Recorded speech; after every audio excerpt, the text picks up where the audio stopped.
पति की कमाई हो या आपकी भी कमाई हो, जैसे मान लो आप भी नौकरी कर रहे हो तो माताएं बहनें भी नौकरी करती हैं, तो आपने दोनों ने हाथ मिलाया है ना। पाणी ग्रहण का मतलब क्या होता है? देखो, अगर ठीक से चलोगे तो तुम्हारा ये भी जीवन मंगलमय होगा और परिणाम भी मंगलमय होगा। पति जब वर्ण कर लिया तो उसे साक्षात भगवान समझो, और पत्नी जब हमारी शरण में हो गई उसे अपने प्राण समझो। पति को चाहिए अपनी पत्नी को प्राणवत पोषण करे, और पत्नी को चाहिए पति को अपना भगवान समझे।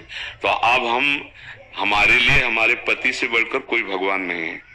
तो अगर हमारे भगवान चाहते हैं कि इनको 100 रुपया दे दो तो हम देंगे, नहीं, हमारा कोई धर्म नहीं है। हमारा धर्म है एकमात्र पति की आज्ञा में रहना, और पति को चाहिए कि जैसे हम अपने प्राणों का पोषण करते हैं ना, ऐसे पत्नी को दुलार करें।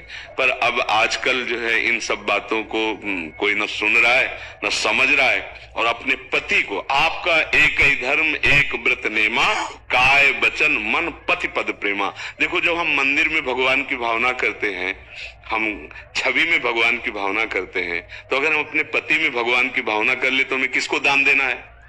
पति की आज्ञा हो तो कर रहे हैं, नहीं तो हमारे पति हमारे लिए भगवान है। उनको खिलाओ पिलाओ, उनकी सेवा करो, उनके भाव से चलो, सच्ची मानो, सब में भगवान है। जहां भगवत भाव करोगे वहीं से। अब पति तो प्यासे बैठे हैं, बोले रुको शंकर जी में जल चढ़ा के आ रहे हैं। अब भला शंकर जी जल पिएंगे?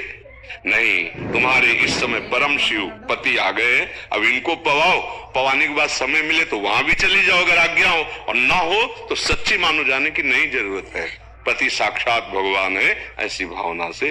तो ऐसा, क्योंकि जैसे अगर आपने दिया और उनका कुछ विचार कहीं और लगाने का था और उनको पता चला, असंतुष्ट हुए, फिर आपसे कड़वा बोले, फिर आपस में मन मुटाव हुआ, तो उस क्रिया का फल सही नहीं हुआ ना। इसका मतलब वो क्रिया सही नहीं हुई। क्रिया का फल जो आनंद वर्धन करने वाला हो वो उसी को सही माना जाता है। तो इसलिए हमारी बात तो यही है कि दोनों एक दूसरे की सहमति से ही धर्म कार्य या और कोई भी कार्य, दोनों एक दूसरे की सहमति से करें। ज्योति